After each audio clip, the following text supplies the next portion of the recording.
In Imperial Year 1181, the new Adrestian Emperor, Edelgard von Hresvelg, led a strategic assault against the monastery at Garreg Mach.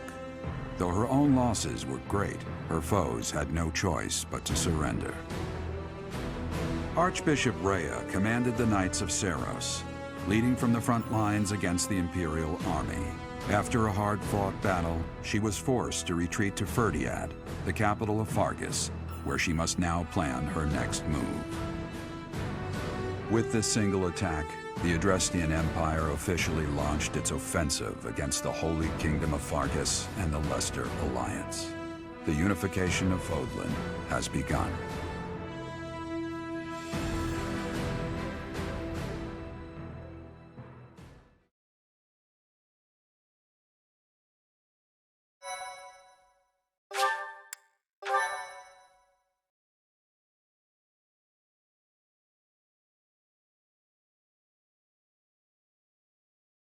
Part 2. Crimson Flower. Ethereal Moon. Beyond Escape.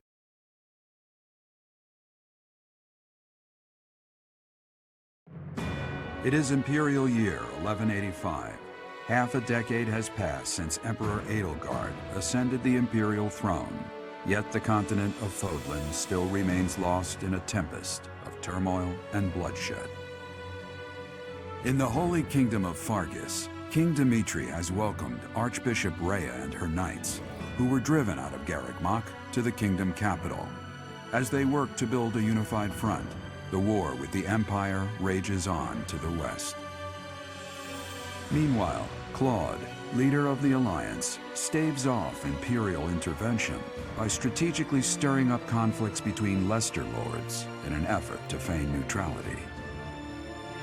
As events unfold, Edelgard and her Black Eagle strike force begin to take action in an attempt to break the war's current state of deadlock.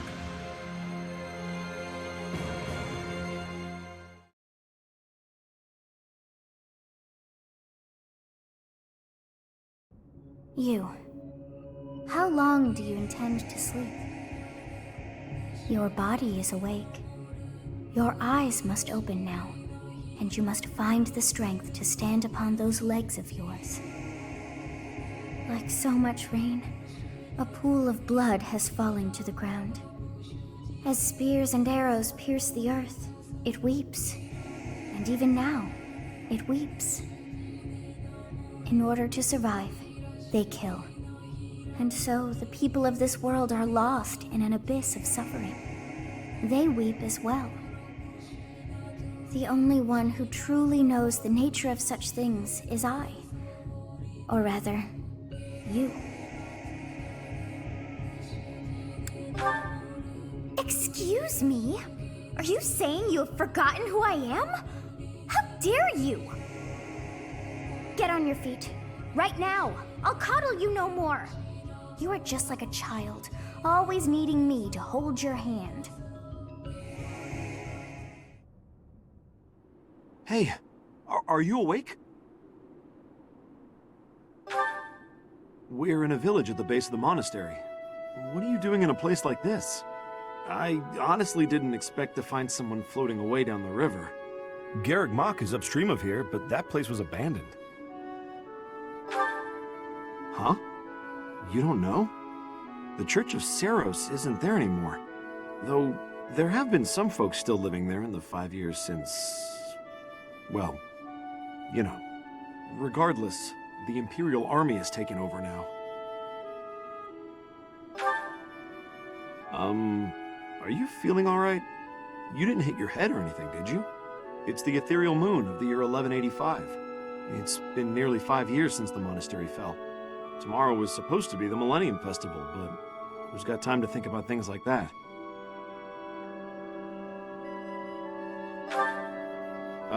Yeah, that's what I said. But with the war and the Archbishop still missing it all, I doubt there's a soul to be found who has enough blessings worth counting. Hey, slow down, will ya? Where do you think you're going? Are you crazy? The Imperial Army is there. Come on, I promise I won't say you're a coward. Just forget about going anywhere near the monastery. You just remember I tried to stop you. Got it?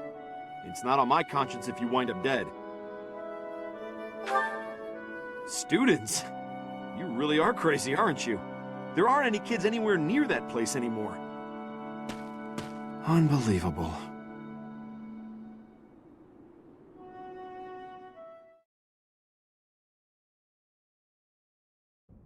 "5 years ago to the day. If things had continued on as they were, today would have been the Millennium Festival." Halt! Who's there? It can't be.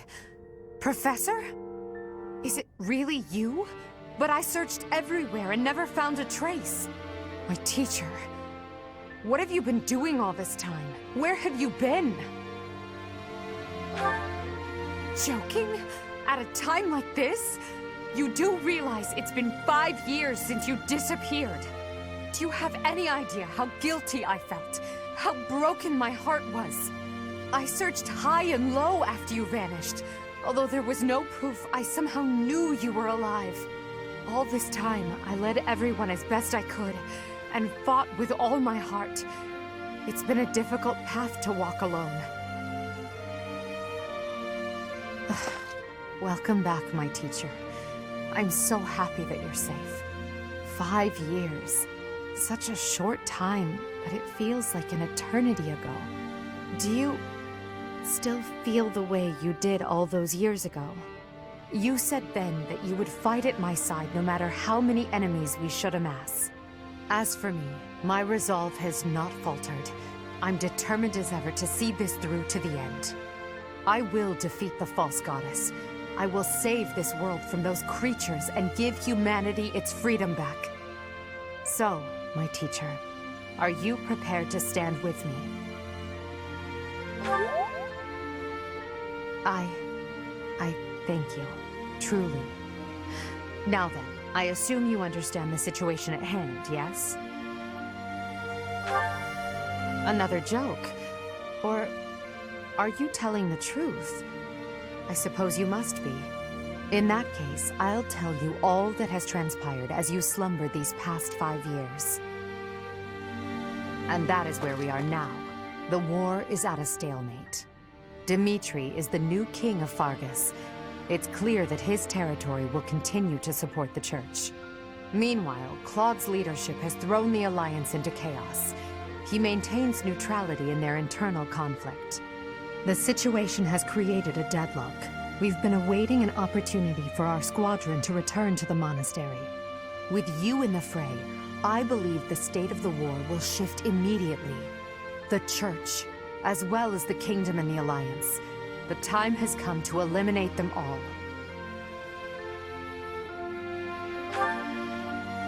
Although we were of different houses, we were companions who lived and learned together. Some of our ranks are hesitant to battle against them.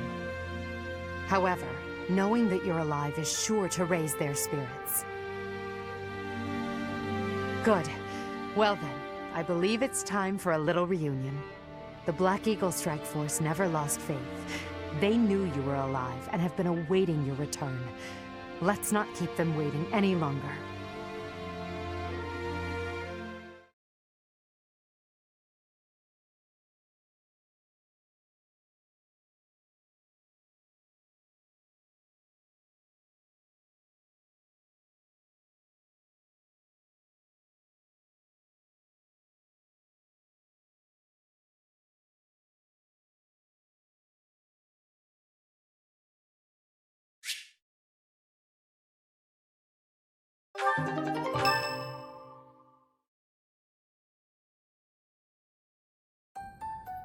Well now, that face is certainly familiar. I am glad to see you alive and well, Professor. Professor! It's me, Bernie! Do you remember me? I can't believe you're here! I can't believe it! Is this a dream? Can we really be this lucky? This is not dreaming. Our professor is with us again. Welcome to the back. I mean, welcome back. Our group isn't the same without you. I am overjoyed to see you again. It's been so long. Seeing you again fills my heart with hope. Great! Now everything will be easy. That's great you're safe, Professor. I'm deeply, deeply moved. Quite the reunion, isn't it, Professor? Everyone's happy to see you. Come on, Edelgard. You must be happier than all of us combined. She took it really hard when you disappeared, Professor. Of course, we did our very best in your absence, and there was never a day that we doubted you would return to us. Edelgard has been leading us as Emperor. But after you disappeared, it became apparent that you were her anchor. It gives me regret to be admitting this, but our power is not enough. The only one who can be meeting Edelgard's expectations is you, Professor. Most impressive of all is your uncanny ability to bring a smile to everyone's face. In the years since you vanished, we have not lost anyone from our ranks. We all longed for your presence and your leadership, myself included. It seems fitting to view this as a new beginning for the Black Eagle Strike Force. We already have our target. Yes, we must eliminate the Alliance before moving on to fight the Kingdom and the Church. However, that doesn't necessarily mean we must occupy the entirety of the Alliance. House Riken stands against the Empire. Therefore, our target is Deirdre, the aquatic capital. We must cross the Aramid River, which separates the Empire and the Alliance. To do that, we must take the largest bridge across it. The Great Bridge of Myrden. Myrden connects the monastery and the Imperial capital to the east. It is the shortest route there. An Alliance stronghold has been built at the Great Bridge. We'll take that and then head north. At the same time, we must defeat the one who defends it, Judith von Daphne. If we can also take control of Daphne territory, it would be greatly beneficial to us.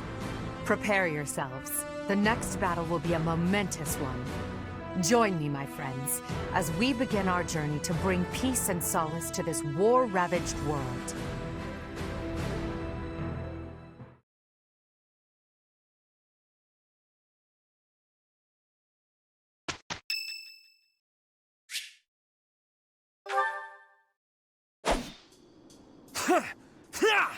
Take that!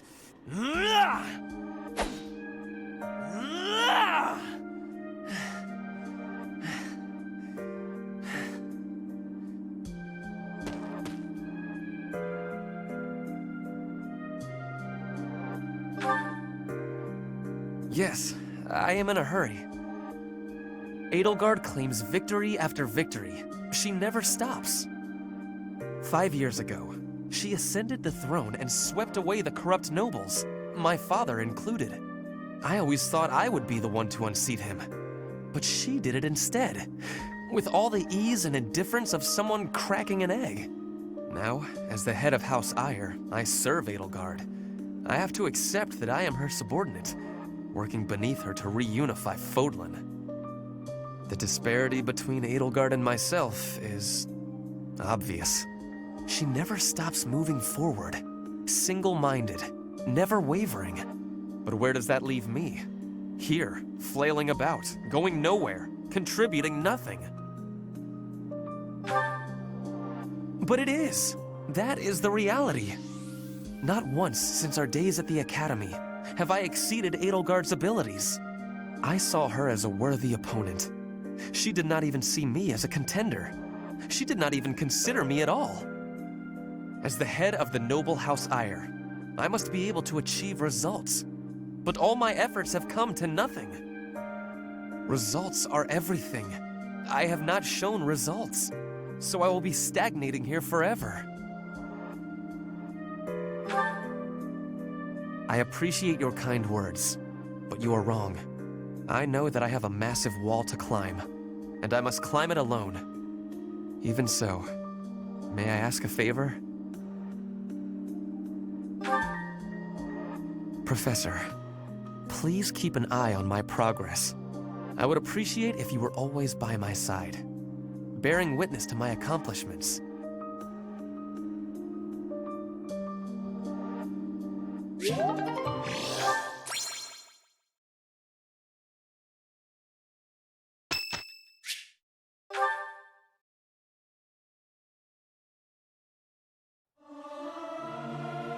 Yeah!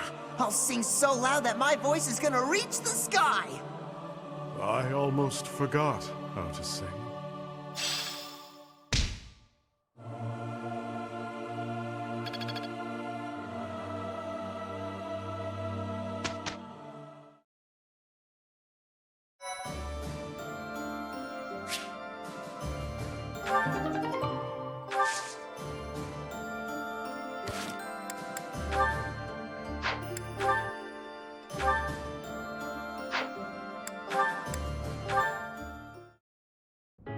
And that concludes my report.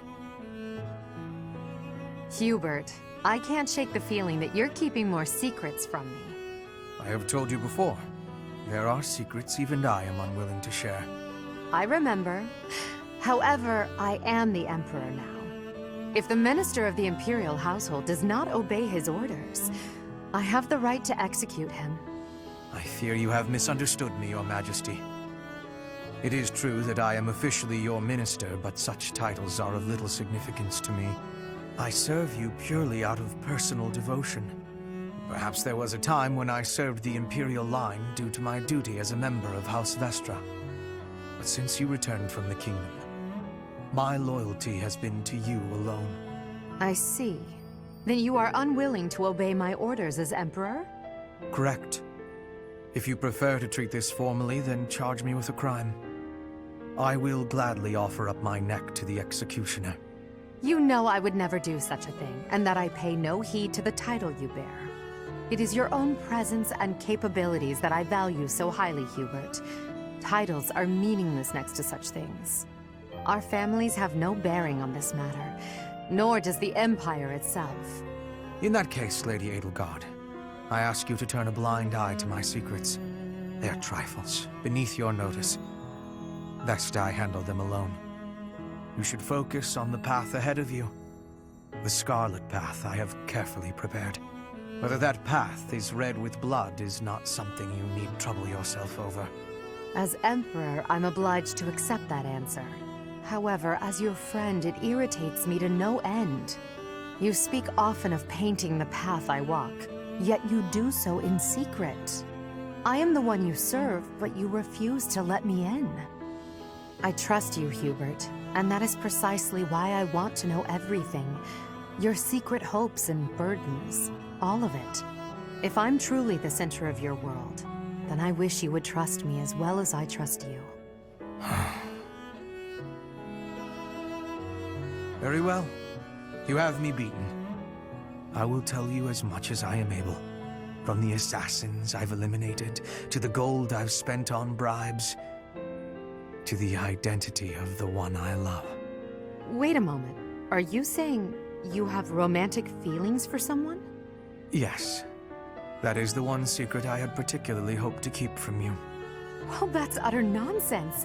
You can't possibly keep something so fascinating from me. Who is it? It is you, Lady Edelgard. Did you ever really doubt? Hubert, you never cease to surprise me.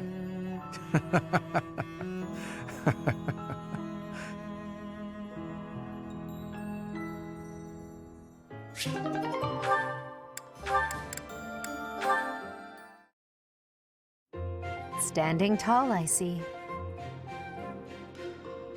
Edelgard, hello. What do you think of this horse? An equine marvel, no? Look how intelligent he is. You can see it in his face. Certainly much smarter than your horse.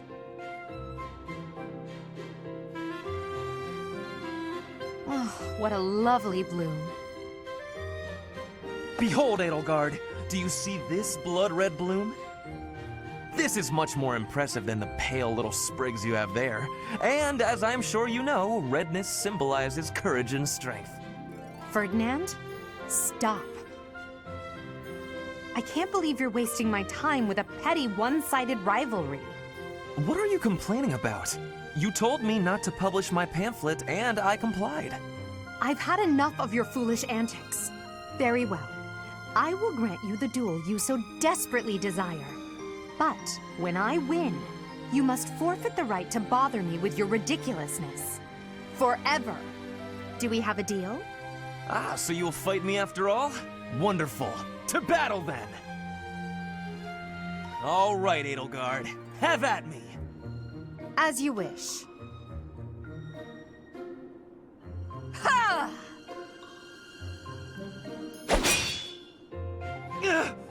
It only took you one blow? How? I can't afford to hold back against an opponent like you. I led with my fastest, strongest strike. Fastest and strongest? You're just flattering me. I have been defeated. Utterly. I cannot believe I was foolish enough to challenge such a plainly superior opponent. The difference in our skill level is not so great as all that. If you had taken the first strike, you might have won. That's why I didn't give you the chance. I do not think talent is what separates us so much as readiness. I had not the faintest idea of what to expect from a real duel. I was playing, but you were not. That such an ill-prepared noble would think to challenge you? It is laughable. Ferdinand.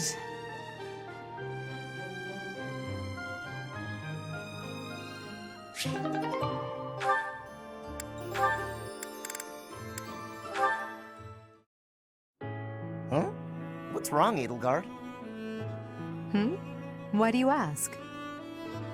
You always look at me funny, but right now you're looking at me more normal. You can seem rather oblivious, but then you go and shock me with your keen insight. Whoa, it's a little harsh. Is it? You only have yourself to blame for the reputation. As for me, I've always thought of you as something of a victim. What is that supposed to mean? I mean, you're a victim of Fodlan's antiquated system of nobility. You're skilled and you work hard, yet you still play second fiddle to your less capable older brother. Even still, you fight on, not allowing yourself to be discouraged by it all. People like you help to fuel my fire. If I can only smash this rotten system, I could save you. You've always got a whole lot to say about your grand plans for the future. Just hear me out. I've realized that I was wrong about you. I can now see that you've found a way to live the life you want to live. Simply put, you love working hard, and you love training. You don't know the meaning of surrender. I never thought such a genuine person could really exist. That's a lot to take in. You're not too far off, though. I try to live life the way I want to. I wasn't that way when we first met, but I've changed since then. Nowadays, what you see is what you get. It doesn't matter that you have burdens to bear. Despite that, you never stray from your path. You don't let anything tie you down. I can hardly imagine a life like that. To be honest, I'm a bit jealous. Well, I don't think I could live the way you do, but I admire you for sticking to it. You never let your burdens get you down. You try to push through them instead. If I'm being honest, I changed my mind about you a while back. Is that so? You can be real critical of yourself, and you admit it when you make a mistake. That's true. I certainly make mistakes, but I feel it's important to own up to them. I probably make twice as many mistakes as you, but I don't notice half of them. This is no laughing matter, Caspar. Then again, that's part of how you choose to live as well, isn't it? That it is. But it doesn't change what I promised before. I'm gonna keep fighting for you, Edelgard. Even if we don't live our lives the same way, I'll help cut a path through so you can follow safely behind. I don't doubt it. The future is ours, Caspar. I'm counting on you to help clear the way.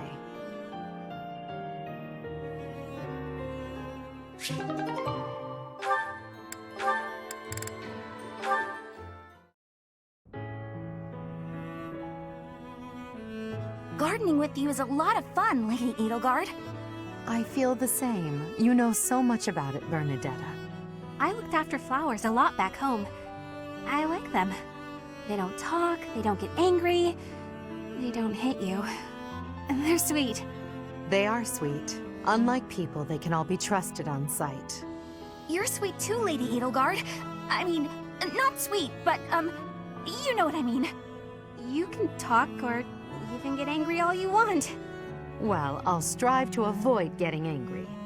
You're really kind. I'm less scared of you than I used to be. Most nobles are terrifying. I've had lots of bad experiences with them. But getting the chance to talk to you like this makes me glad I came to the monastery. I'm glad too. I had heard rumors about the reclusive daughter of House Varley, but you're nothing like I imagined. Rumors? About me? Just pretend you didn't hear anything. There's no need to be embarrassed. Rumors are meaningless. All that matters is the truth. You're right. I'm not really a recluse now anyway. Not since I came to the monastery. I won't let the rumors bother me. I'm happy to hear it. Actually, I should thank you. Thank me? What for? Wait, do you mean you need to thank me for all the times I've made you mad? You do, don't you? That mind of yours, no, I mean the grateful sort of thanks. Before I met you, I was more prone to anger, but now I've changed in that regard. So, thank you for that. Oh, I suppose you're not listening. Oh, I'm done for! 5 years' worth of resentment is about to crash down on me all at once! Ah! It's okay, Bernadetta. I'm thanking you, not attacking you.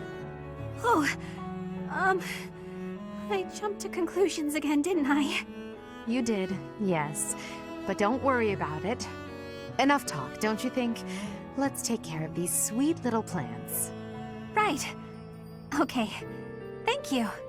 Bernadetta, I hope you'll keep spending time with me. Of course I will. Hey, look! This flower's just about ready to bloom. So it is. I can't wait to see its true colors.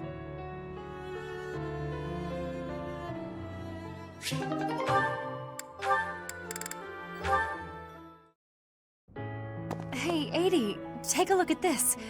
I received it as a gift. It was sent from... I don't remember. Anyway, the point is... Dorothea, when you receive a gift, don't you think you should try to remember who it's from? You're right. That's a little thoughtless of me. What's gotten into you lately? You seem mostly uninterested in the various suitors throwing themselves at you. Is something on your mind? Oh, don't worry about me. Everything's fine. I'm just finding it difficult to care about chasing after love as much as I used to. Do you have any idea why? Well, I do have an inkling. You seem reluctant to tell me. Is it somehow my fault? No, nothing like that. Okay, I suppose you're not completely wrong, but... How do you mean? Please, just say what's on your mind.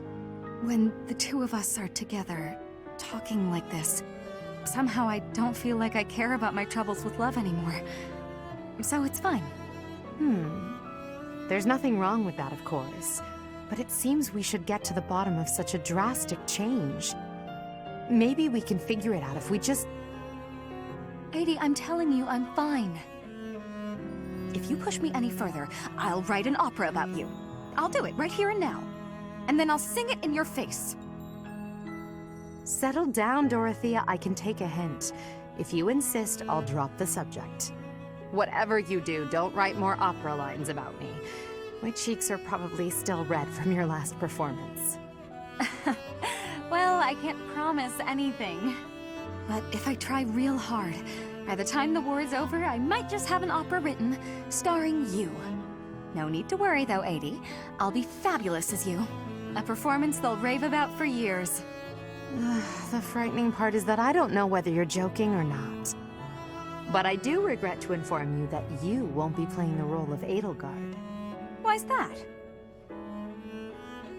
Don't you see? No story about me would be complete without the character of Dorothea. It would be ridiculous for you to play me instead of yourself. Adie, you really are something special, aren't you?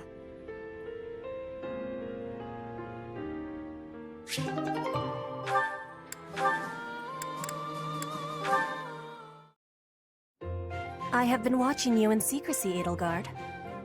But you and Hubert were noticing me, correct? Well, if you intend to shadow us like that, you can be sure it won't escape our notice. Hubert was primed and ready to remove you. I ordered him to stand down. You have my thanks. I have been making a decision that I am wanting to learn from you. I was thinking it was enough to be shooting one bird with one arrow. But after speaking with you, I trained with hardness. Now I can be shooting 2 birds with 1 arrow. 2 pheasants? Are you implying that... Yes, a single arrow. That's astounding, Petra. It's perhaps a bit late to explain now, but what I was getting at earlier was actually... I am having a joke. You... come again? I really was shooting these birds with 1 arrow, but my joke is that I did have understanding about what you told me. I took it to my heart. Did you know? You are a person with great bluntness. I am admiring of you.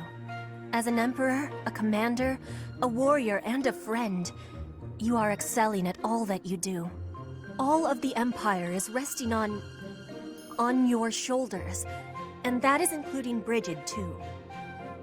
I will not be falling behind you. I will be carrying Brigid on my shoulders, too. And one day, you and I will be facing each other, and we will be shaking hands.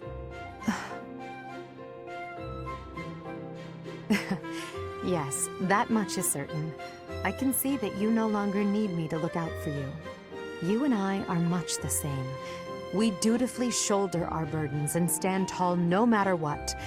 It would be foolish of me to deny it. Your words give me great joy. And it also gave me joy to see you being flustered when I was showing you the birds. A cheap trick, to be sure, but inarguably funny. To think that you went to all the trouble of shooting 2 pheasants at once for the sake of a joke. Well played, Petra. We both are growing every day. I hope we will keep doing so.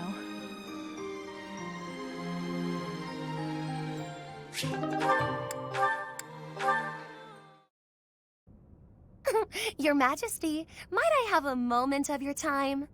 Yes, of course. Unless... you're not planning yet another magical exhibition, are you? Knowing you, it seems a safe bet. I can't imagine what else it could be. I already promised to help you revive House Nouvelle. If our campaign continues as it has, we'll soon prevail. There's no need to keep inventing spells. I don't doubt that your Majesty has things well in hand when it comes to the war. Yet why should I allow that to deter me from achieving my ultimate satisfaction? As the scion of proud House Nouvelle, I shall bring about my grand achievement before my house is restored. On that, you may rely. You have a strong will and a strong mind. You do not consider yourself above concerted effort either. Even during wartime, you trust your own ability to fight and survive. You're ever focused on the future and on the actions necessary to realize it. Where is this coming from? If there's an angle to be played with this praise, it eludes me. I was only speaking the truth. I find your efforts to be admirable. Your words are sweet. And yet... Yes? Please, go on. Forgive me, Your Majesty, but you promised that House Nouvelle would be restored. Yet you work toward a future with no place for the noble houses of old. Granted, in your unified Fodlan, the acting lord for each territory will come from noble stock. But in the long term, your system will replace the nobility. Our role will change significantly. That's exactly right. There will no longer be lords who inherently rule over a particular territory. Instead, nobles will act as government officials, working for the people in exchange for a salary. Officials will be selected from the general populace as well, bringing an end to the very concept of social standing. All will rise and fall by their own merits. And it is for those reasons that I continue my magical research. Even if nobility ceases to exist as a concept, the meritorious spellcraft displayed by House Nouvelle shall make us a household name. I must admit, your words strike a chord. I find myself oddly moved by your proclamation. So you see, Your Majesty, the fortunes of my house dovetail nicely with your plans. The road on which you stride courageously forward leads to my own bright future. I too believe that the future you wish for can be found at the end of this path we're cutting. Splendid! Oh, amid all this talk, I neglected to present my demonstration. Sit back as I, Constance von Nouvelle, display the never-duplicated Nouvelle style of spellcraft. About that. Another time, yes? I have much to do elsewhere. No, wait! There's no time like the present! Why, it shan't take more than an hour or two.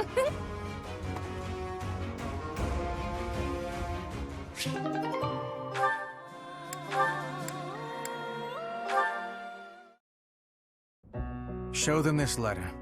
Threaten them. Do what you must. Now go. Yes, sir.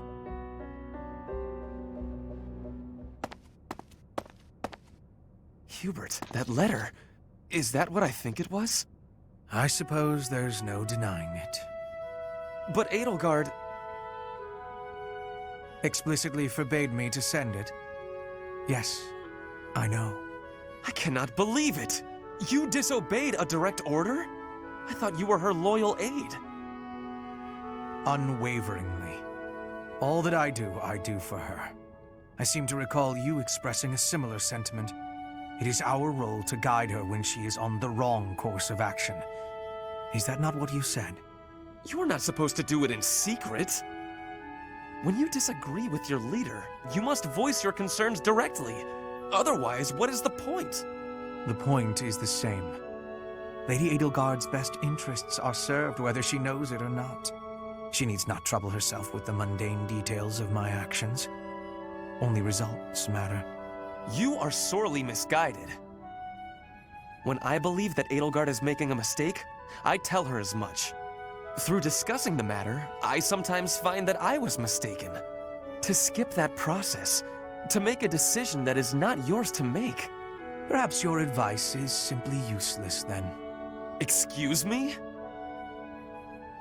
Listen to yourself.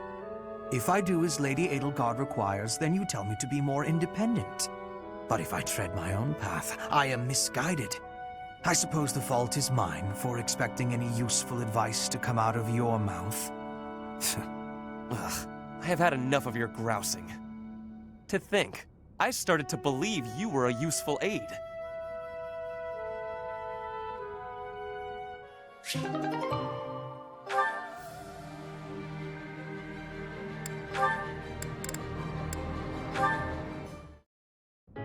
A summons from Bernadetta? How historic. I've got something to give you. Do you? What is it? A token of apology for all the rude stuff I've said. It's only right. I hope this will help you let go of all the grudges you're probably holding against me. There are no grudges, but very well. I'll accept it. You will? Great! Here you go. Some kind of embroidery. A flower. This is certainly lovely, but why give it to me? It seems like something you would send to a female friend or someone you had romantic feelings for. But it's, lovely, you said, right? That's why. If you wear it, maybe you'll look less, terrifying. You would like me to wear this? You hate it, don't you? I knew it. I knew you'd be angry. Oh, I'm so sorry. Why not? Do I put it here? It really is quite nice. I cannot say that it suits me, but... No, it does. It looks great on you.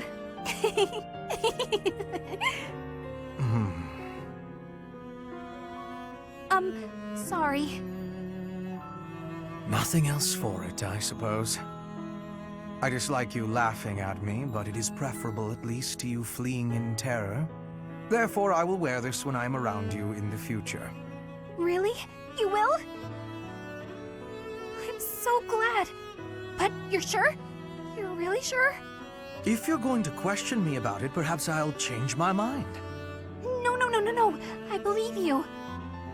You're a lot less scary with it on.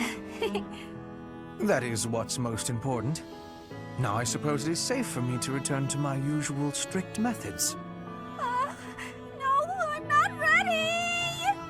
This again.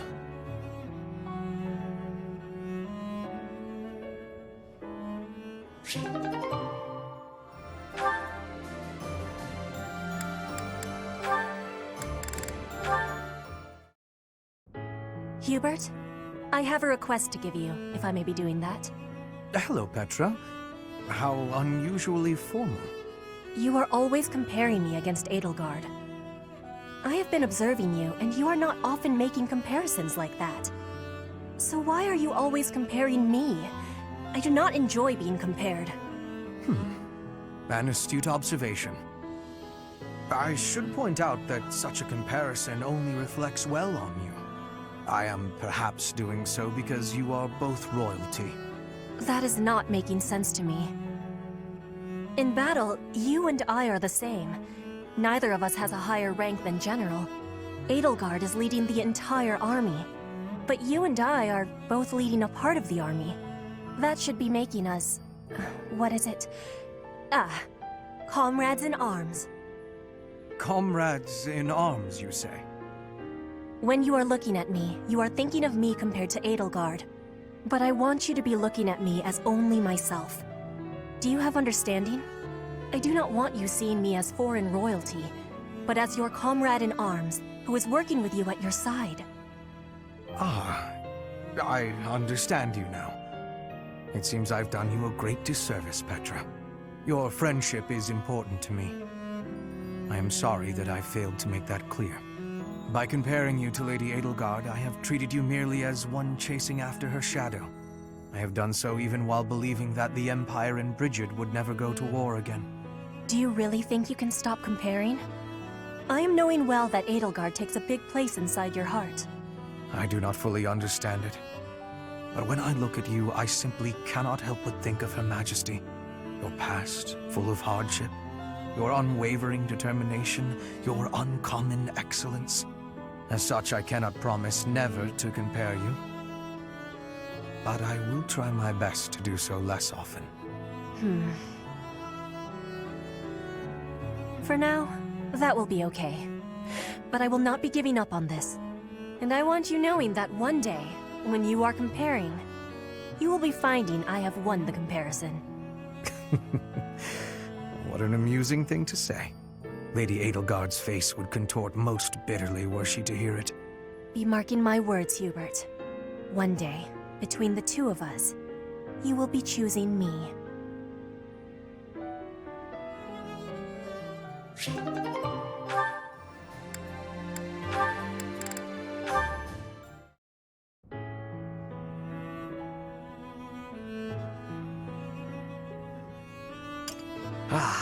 Even with the fires of war raging all around us, tea never fails to soothe the soul. Do you not agree, Bernadetta? I hadn't actually thought about it, but yes. Excellent. Oh, that reminds me. What's that? A long time ago, my parents were in talks to arrange my marriage with a certain young lady. She never set foot outside of her room, and she made little dolls to curse her perceived enemies. Such were the rumors. Frightened, I dissuaded my parents from going through with their plans. I can see that. She does sound pretty frightening. I relate to the staying in the room part, though. That girl was you, Bernadetta, a daughter of House Varley. What?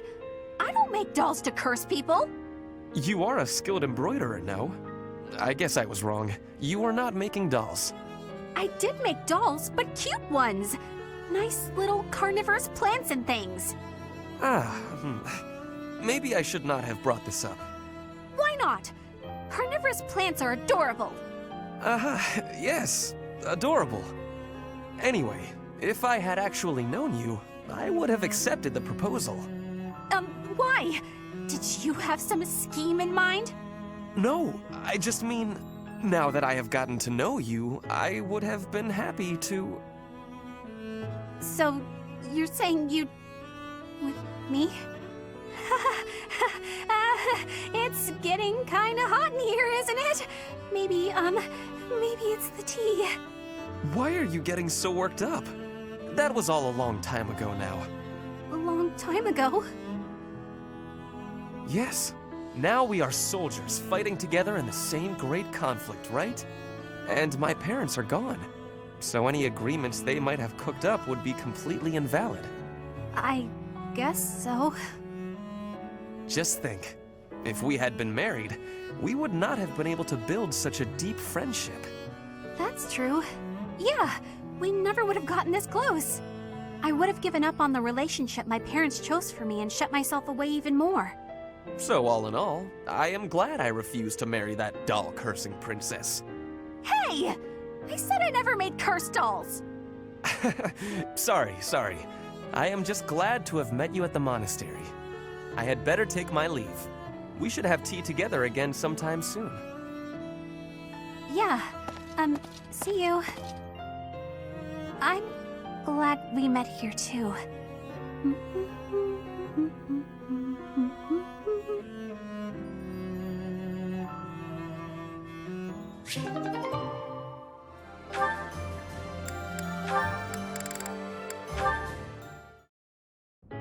Ferdinand.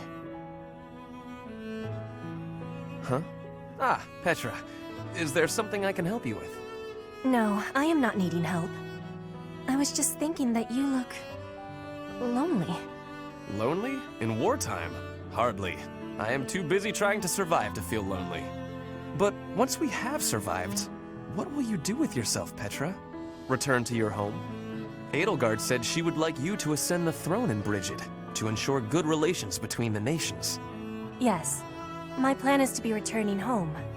But if Brigid and Fodlan can be friendly, I will be able to have visits whenever I choose. Maybe it is even possible for me to be living in Fodlan. Live in Fodlan? Do you not want to go back to your homeland? I do have the hope of returning one day, but Fodlan is also like a homeland to me now. I came to Fodlan 9 years ago. I have been living half of my life here. My family is living in Brigid, but in Fodlan, I have new family and new friends. New family? I am glad to hear you feel that way about us, Petra. In that case, we will have to make sure that none of us die. We do not want to lose anyone in the family. Yes, we will be winning, and you will not be dying. Ha! Do not worry. I do not intend to die. I have some things to do when the war is over. Things? Yes. You and I can be the link between Fodlan and Brigid. Oh. Okay, I have to confess. I fibbed a little. About not being lonely. When this war ends, I will be quite lonely indeed. If you go back to Brigid. Is that a truth? I have just made a decision. I will work as an ambassador, improving relations between our people. Whether you are in Brigid or Fodlan, I will be there too. Then both places can move forward together in eternal friendship. We ought to join forces and make that a reality. Do you not agree? You have my gratitude, Ferdinand. All of it. I have loneliness just like you. But your words gave me great happiness. Please do what you are saying, and be a bridge for Fodlan and Brigid. You can count on me. We will keep at it, and one day... Yes, one day, we will be seeing that future.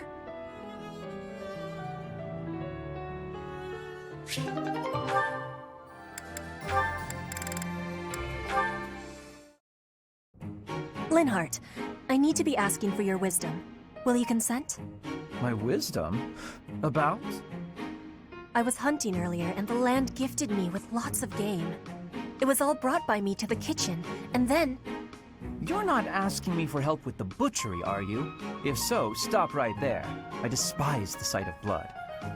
No, I am not asking that. All of that work and care is given right after the hunting. Giving gratitude, bleeding, skinning, all has been done to be making very nice fresh meat. That meat is sitting in the kitchen already. Oh, thank goodness. Then whatever do you need from me? I'm not much of a cook. I want to be smoking the meat, so we can be preserving it. There's a big quantity of it. But I am without enough firewood for the smoking. I am needing more than I was thinking I would. The darkness has fallen outside, so it will be difficult to be collecting it right now. Why not gather wood in the morning? Get some sleep now. This meat will not be waiting that long. It will be going to waste. Please, do you have any suggestion for what I can do? You have much wisdom for giving, so I am hoping you will be helping me. Okay, let me see. Easy to forage wood at this time of night. You know, there were a good number of desks and chairs in the ruined corner of the monastery. Some of the stuff there is salvageable, so none of it has been thrown away. There's definitely high-quality oak and beech out there. Both would be excellent for smoking meat. Is that factual? I was not knowing that. The wisdom you give is exceptional. Well, I wouldn't say that. As long as it's anything that looks broken beyond repair, no one should complain. I am giving you my gratitude, Linhart. Now, let's be going. Pardon? You have all of the wisdom about choosing wood for smoking. I am wanting your assistance. But it's bedtime. Okay, fine. I can point out the choice smoking wood. Then I'll have to help haul it all back, won't I? It would give me great happiness. There's no one better than you for this task. Please stop with the praising. All right, fine, I'll help. I'm just that nice a guy.